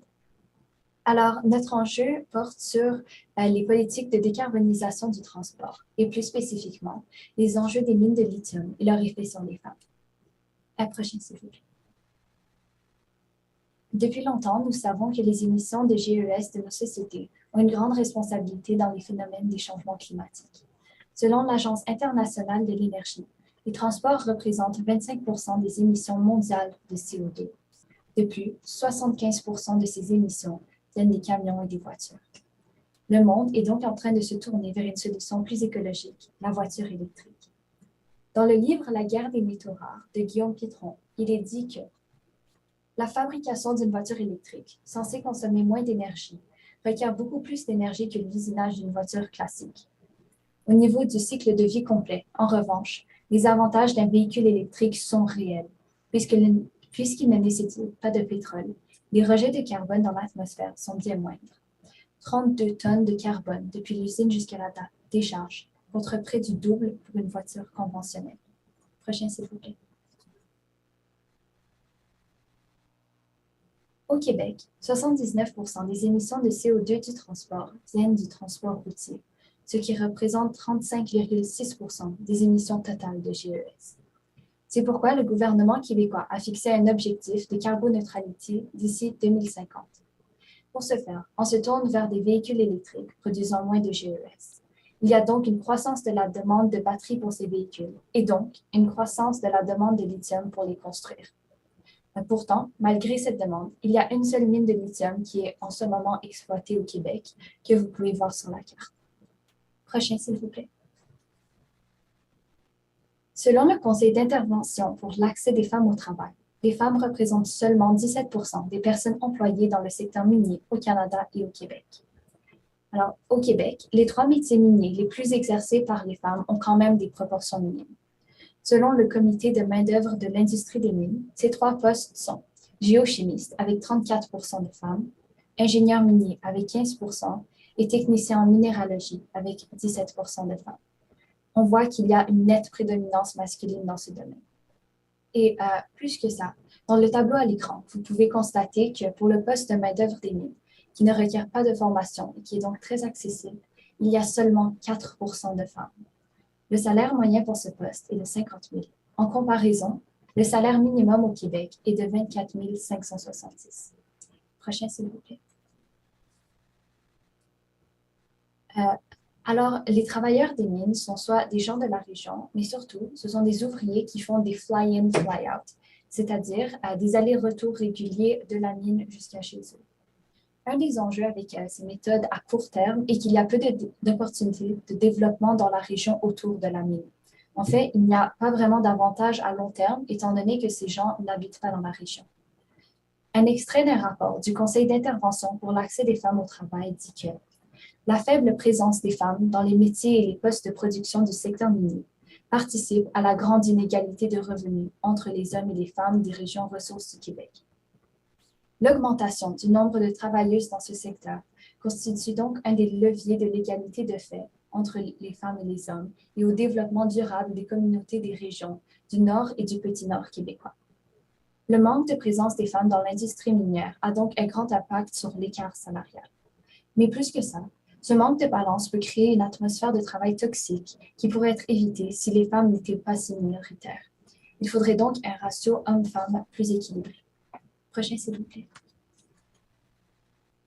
En ce qui concerne notre démarche, nous avons exploré les différents aspects des changements climatiques pour nous rendre jusqu'à la sélection des thèmes de réduction des gaz à effet de serre.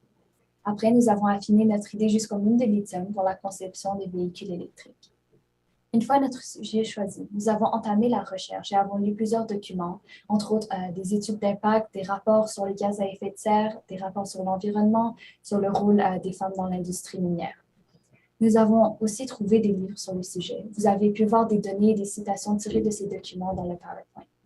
Et finalement, nous avons commencé à faire des rencontres avec des spécialistes. La prochaine slide, s'il vous plaît. Nous avons pu contacter quelques personnes. Nous avons entre autres parlé à Mme Julie Forget, l'ancienne vice-présidente du BAP, et à M. Vincent Rességuier, un journaliste à Radio-Canada. Ces deux rencontres nous ont permis d'aborder des sujets tels que les opportunités de travail, les différences salariales, les impacts environnementaux et socio-économiques et de parler de possibilités de solutions. Nous espérons pouvoir organiser d'autres rencontres prochainement pour tenter d'établir une collaboration pour notre piste de solution. La prochaine slide, s'il vous plaît. Toutes nos démarches nous ont permis de constater que malgré certains avantages dans le domaine tels que le salaire et l'accessibilité, les femmes n'ont pas encore pris leur place dans l'industrie minière alors que cette entreprise sera en pleine croissance dans les prochaines années. À travers nos lectures et nos rencontres, nous avons pu voir que l'intégration des femmes dans le secteur minier a de nombreux avantages sociaux tels que le développement de la région. Sachant que l'industrie des mines de lithium est encore en développement et donc que nous avons du temps pour agir, nous voulons proposer une piste d'action qui est en quelque sorte préventive. Nous cherchons encore un ou des partenaires pour faire une collaboration, mais nous voulons produire une courte vidéo qui comporterait tout d'abord des explications sur la prédominance masculine dans ce métier, les problèmes que cela engendre, les avantages d'un ratio homme-femme équilibré, des extraits de nos interviews et finalement, les avantages que peut porter l'intégration des femmes au secteur minier. Nous avons une courte vidéo que vous pouvez maintenant visionner.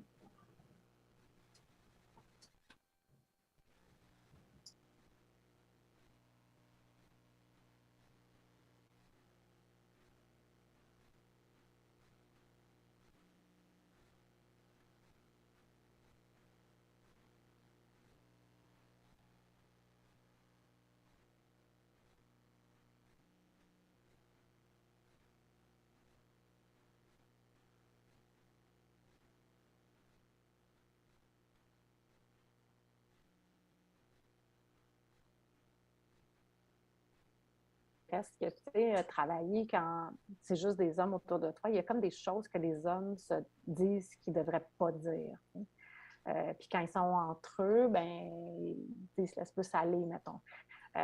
Même chose peut-être pour les groupes de femmes. J'imagine qu'un homme en sciences infirmières, là, un homme avec des infirmières dans un hôpital peut potentiellement vivre ce même genre d'effet-là. Tu sais, des femmes disent « vous autres, les hommes, vous êtes toujours de même. » Tu sais, des espèces de petits commentaires un peu sexistes qui passent beaucoup moins dans des milieux où tu as 50% de femmes, 50% d'hommes. Parce qu'il y a toujours quelqu'un pour gérer la toxicité.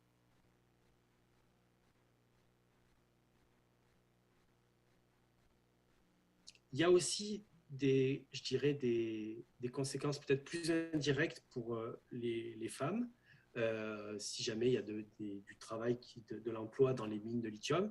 C'est par exemple des possibilités d'emploi pour le conjoint. Alors là, je dirais que c'est peut-être à double tranchant, parce que si votre conjoint fait du fly-in, fly-out, ça veut dire qu'il est souvent absent, et s'il est absent et que c'est la femme qui est responsable des enfants, ça va lui faire une charge supplémentaire, peut-être même l'empêcher d'avoir un travail à temps plein.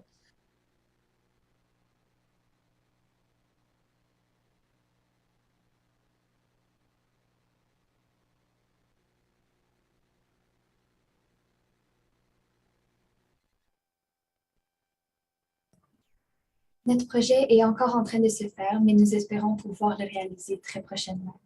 Merci beaucoup pour cette opportunité et je redonne la parole à mademoiselle Arminita Toscano. Merci beaucoup, Anna. C'était vraiment très intéressant.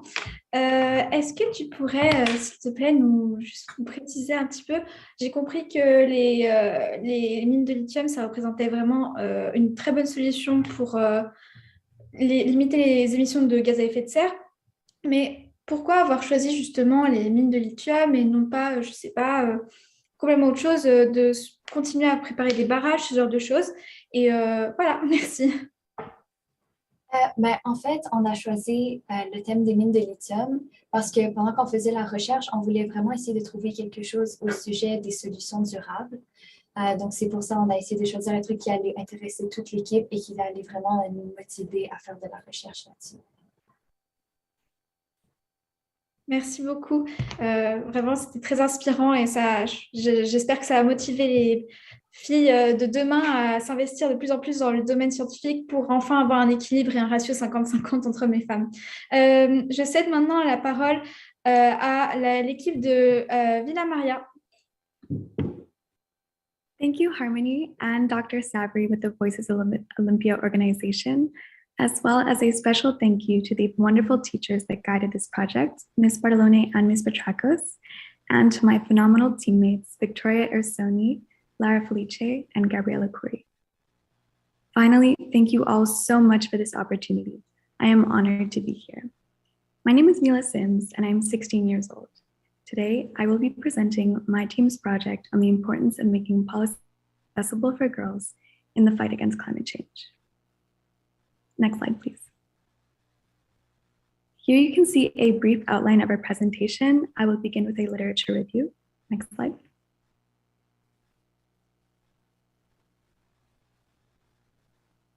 So the following slides illustrate our research findings divided by the themes that marked our project: women and climate policy, girls' education, peer teaching, and global citizenship.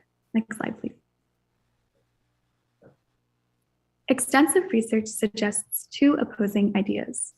One, that women politicians are needed in order for climate change-related decisions to be made effectively, and two, that there's a striking lack of representation of women in the field of climate change policymaking. That being said, a 2018 paper from Mavisa Kalyan and Tarverdi of Curtin University outlines the fact that climate action plans tend to be more, quote, stringent when women are involved in their creation and implementation.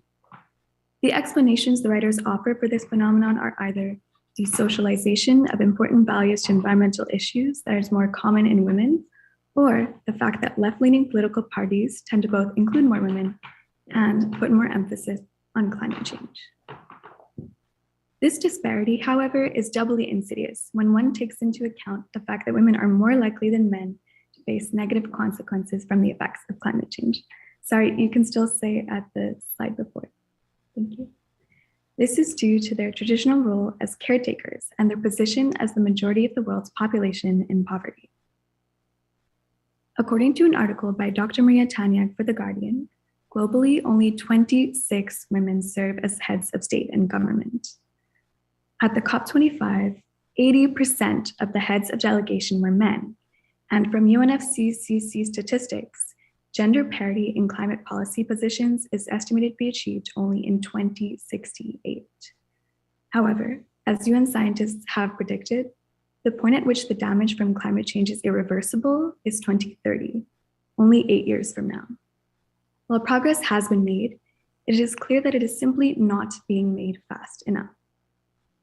Supported by various studies on this topic, such as those by Christophe et al. And Kwok and Braga, we believe that education is crucial to empowering girls to follow these positions in politics and science. There is a direct correlation between building women's skills and knowledge in order to further their impact on a political scale. Next slide, please.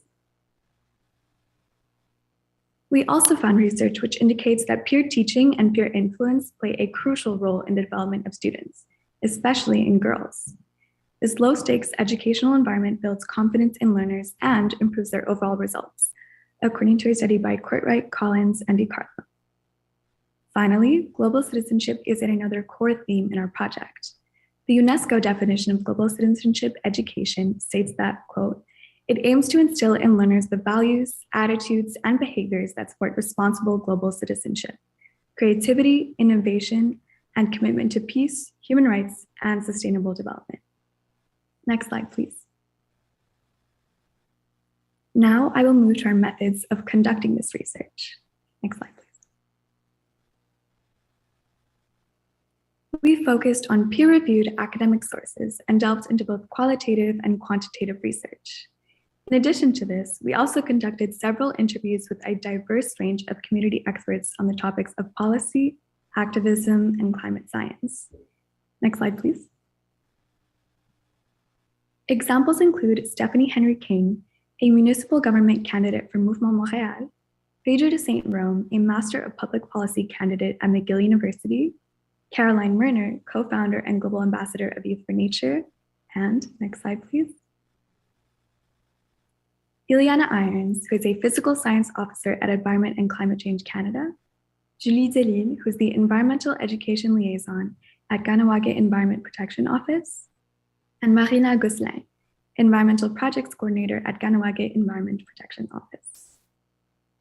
As just mentioned, we will be speaking with members of the Ganyan Kehaga or Mohawk community from Ganawage. You can return to the previous slide, please.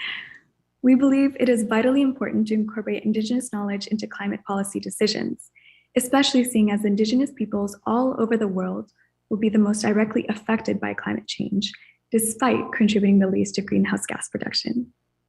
Next slide, please. Finally, with the goal of confirming the lack of literacy on climate science and the political process, we created a survey targeted at the student body of Villa Maria to assess their understanding of these spheres. Our preliminary findings from the survey indicate the following. 53.4% of students did not think or were ambivalent that they had learned about policymaking in school.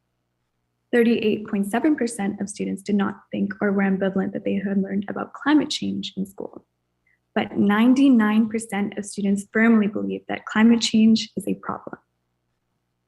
Next slide, please. In addition to this, youth of all genders were appalled at the statistic of world leaders that were women, mentioned earlier, and believe action should be taken to balance men's and women's representation in politics.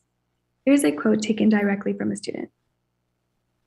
Lots of people around the world really don't realize that they may have an unconscious bias towards women and seeing women in positions of power. This is mostly just due to how ingrained the patriarchy is in our everyday thought process. But something else that plays a role is the fact that most of the people right now who are actively unlearning this type of conditioning are too young to participate in politics or just generally in the minority. This also means that it's a lot harder for women, especially in countries that aren't that progressive, to get taken seriously. This clearly illustrates the fact that many young people, especially young women, are informed on world issues and want to take action and make change, but feel that they are too young to actually participate in politics. Next slide, please. Now onto the crux of our project. How can we empower girls with knowledge and access in order for them to better contribute to the fight against climate change? Next slide, please. Our idea was to create an innovative online platform divided into two categories, Learn and Act, which you will see later on in the video. As the name suggests, the Learn section features video capsules from the experts we interviewed, further split into 3 modules based on policy, climate science, and the intersection of both fields. To accompany these capsules, we included interactive assignments that range from reflection questions to online games to in-class projects. Ideally, to incorporate the peer teaching aspect, girls themselves will lead these activities in class or as a separate club.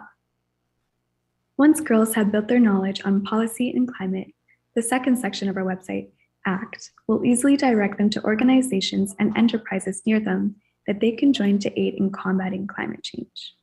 In our experience, the youth of today often find it difficult to discover ways in which they can take concrete action for the causes they believe in. And we hope our website can help with this aspect of activism. Next slides, please. So here's just a few screenshots from our website to demonstrate what it looks like. But like I said, you'll see it in the video. Next slide. And the one after that, please. As you can see, we have highlighted the word accessibility for you all. This is because the core of the Girls for Climate project is this idea of accessibility. When women are seen in areas such as politics, it is often only or mainly those with privilege of race, religion, sexuality, socioeconomic status, or ability, to name a few. However, in the words of Maya Angelou, the truth is no one of us can be free until everybody is free. Since it is marginalized women who will be most vulnerable to the food insecurity, natural disasters, health risks, and forced displacement caused by climate change, marginalized women must also have a voice and a seat at the table. This is why it is crucial that our project be able to reach every girl everywhere. Next slide, please. We plan to test our website first in our own school environment, Villa Maria, before spreading out to other schools in the country, and the province, and maybe even one day, the world. Here you can see a letter of support from our Director of Educational Services, Monsieur Poupard, who has encouraged us all throughout the creation of this project. One line I would like to highlight is when he says, leur projet de plateforme éducative et informative à ce sujet nous démontre que nous avons ici plus que des élèves, mais en fait des citoyennes responsables qui contribuent à la perpétuation d'un environnement stimulant et axé sur le XXIe siècle. I will skip past our takeaways for now, as that will be towards the end of our presentation, and I would like to present to you all a short video that we created summarizing our work.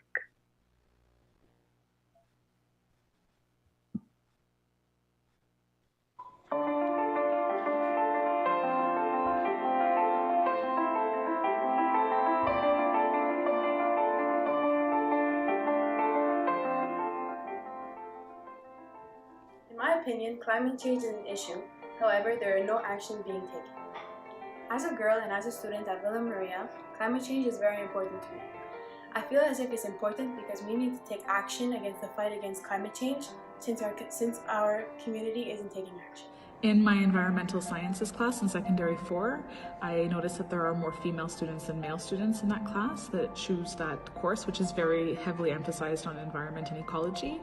However, when I observe some of the after school and lunchtime activities like composting and gardening club, there are very few of my students in those clubs. So I feel like a program like the one that you are starting could really benefit these students, where they could hear about the environment and find a place that might be interesting to them where they can explore that interest. It's important to have girls involved in policymaking because a more diverse set of ideas makes for better policy. I think it's really important that girls are involved in politics for the simple reason that we are a part of society. And after seeing all this, we thought to ourselves, how do we fix this? Which brings us to Girls for Climate. Welcome to our website, Girls for Climate. We have created a platform where our goal is to provide women with the knowledge and tools they need to be involved in the fight against climate change. On this page, you will find our mission statement and gain easy access to all our pages. The Learn page was divided into 3 modules, including interviewees such as Stephanie Henry King and Phaedra de Saint-Rome. The modules are educational videos regarding policymaking, climate science, and the intersection of both. The ACT page offers opportunities for individuals to go out into their communities and actively engage, applying the knowledge obtained through the modules.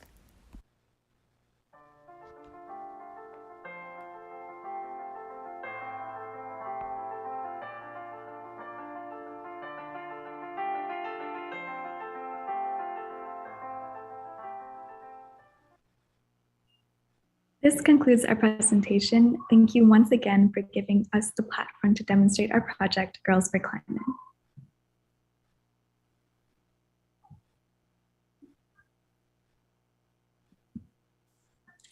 Thank you so much, Mila. You were an excellent representation, representative for your team. I'd like to stress here that these projects are not yet complete. So can you imagine what they will look like when they're completely finished? Already we have gone so deep into the topic of climate change, with the gender lens applied, the lens of education applied, the lens of health applied, the lens of security and peace applied, the lens of accessibility to truth applied. So when these projects are finished and ready for final evaluation, I am sure they're just going to knock our socks off. We're not going to know what to do with this information because it is so good and so valuable. But rest assured, everything will be posted on the Olympe de la Parole website, so you can access it there. And the schools will have the presentation so that they can share within their school communities. Mila, I don't have a question for you because you said it so well. And really, for all of our presenters today, we're going to bring you back in a final roundtable of sharing your takeaway with us.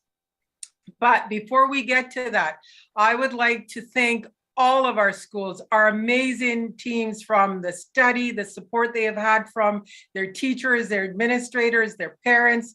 Villa Maria, the same thing. The support from the 96th Cadet Squadron of the Alouettes, incredible work.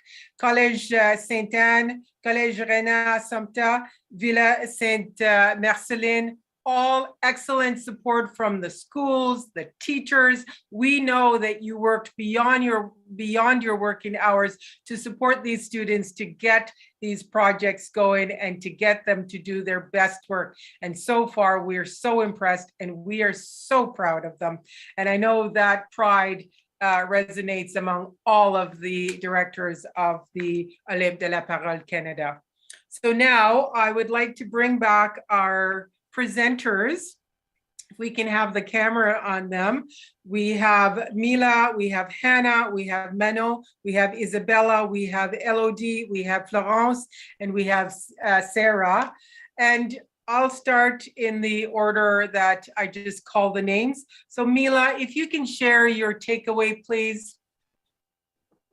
Working on this project has actually taught us so many things. That the consequences of climate change, if nothing is done about the issue, will be devastating, and that gender inequality is present everywhere. But also that there is always a solution, that women and girls, when given the opportunity, are capable of anything. Ultimately, though, while we can only hope that our project will empower the girls of today to be the leaders of tomorrow, climate change has become the most pressing existential issue humanity has ever faced. And we need real action from those who have the power to do so now. Together, from students in and out of the classroom to grassroots activists, from key climate scientists to world leaders, we can all fight for a brighter future. Thank you.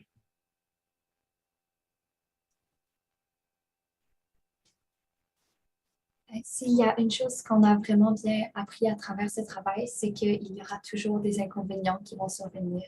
Et il faut exercer beaucoup de vigilance pour s'assurer que les solutions de décarbonisation ne deviennent pas des freins à l'autonomisation des femmes. C'est à nous de trouver des opportunités pour progresser au lieu de subir la situation. Nous, ce que nous avons vraiment appris et le message vraiment le plus important que nous avons trouvé, c'est par des petites actions individuelles qu'on peut changer les choses. Et c'est grâce à des événements comme cette présentation-là que nous pouvons sensibiliser le plus de personnes au Canada et au mondial et qu'on puisse vraiment impacter le plus de gens et qu'ils puissent trouver une conscience écologique et qu'ils puissent faire des choses qui puissent aider tous les sujets importants. Merci. Hi, I would say that one thing that we took away from this project is that someone's living conditions can change in an instant, and that's why we need to have a good support system in place, and we need to educate ourselves on the matter so that we can get ourselves to safety and get the resources we need to overcome natural disasters.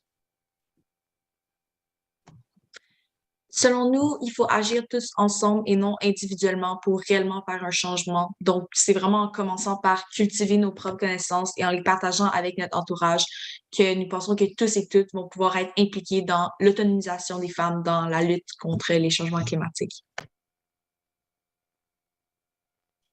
Et moi avons vraiment constaté qu'il était temps d'instaurer une nouvelle définition pour reconnaître le terme réfugié climatique pour ces femmes en grand besoin de ressources, ainsi que tout autre individu vulnérable, et en fait de créditer le travail invisible de toutes les femmes pour aider leur charge mentale. Merci de votre attention. Air pollution worsened by climate change can't be prevented on an individual level. It demands that communities and governments recognize how critical this phenomenon is. Women are especially vulnerable to climate change, which means that any discussion must include them and put vulnerable groups at its forefront. Only through raising awareness and volunteering in our communities can we begin to make a difference.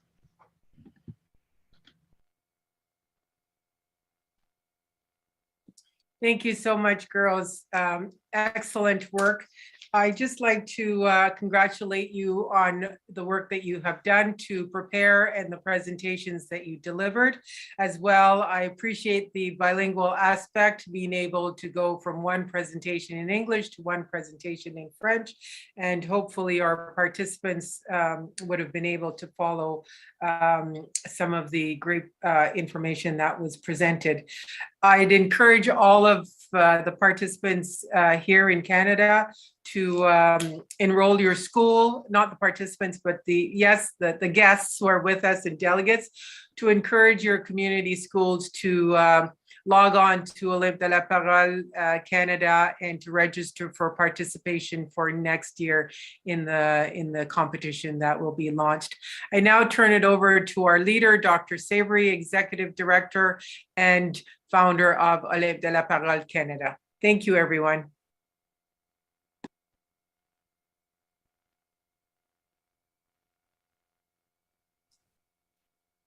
Thank you, Cheryl, and congratulations to all the participants. At the beginning of the presentation, I did invite you to join us around the kitchen table. I hope all of you who were there, you are now inspired by, and you are trustworthy and hopeful by what our youth are promising and the kind of work that we do at Olympe de la Parole. I would like again to reiterate my big thanks to the schools, all the teachers, and all the participants who have worked so hard to do their presentation. Today is the first presentation with a big audience. Kudos to all of you. And at this stage, I would like to call on Harmonie Toscan to say the last word and, for today. Merci beaucoup, Madame Savary. Merci énormément. Je suis vraiment très, très heureuse de voir qu'aujourd'hui, on arrive à allier des sujets aussi importants et aussi contemporains que les changements climatiques et leur impact sur les femmes, sur leur autonomisation, deux sujets qui, à mon avis, vont permettre, s'ils sont, vu comment ils sont évoqués par les jeunes filles, à mon avis, ça va me permettre de régler les choses et de vraiment faire évoluer le monde en mieux. Je suis vraiment très heureuse de voir de si beaux projets, des beaux projets. Je suis contente de voir aussi que des jeunes filles vont s'impliquer autant dans leur communauté et peut-être un jour à des échelles plus grandes. Vraiment, je suis vraiment contente de voir que autant que moi, ça vous a fait grandir comme projet, ça vous a fait ouvrir les yeux, ça vous a ouvert les yeux, pardon. Et écoutez, je vous félicite tous et toutes, surtout. Et encore un gros merci à Olympe de la Parole Canada, à Cheryl Hales et à Madame Savary et à UN-CSW-66. Encore merci et bravo. Merci beaucoup tout le monde. Merci d'avoir été des nôtres. Merci de supporter nos jeunes. Et on vous reverra bientôt à notre prochaine réunion de table ronde l'année prochaine. Merci encore et au revoir.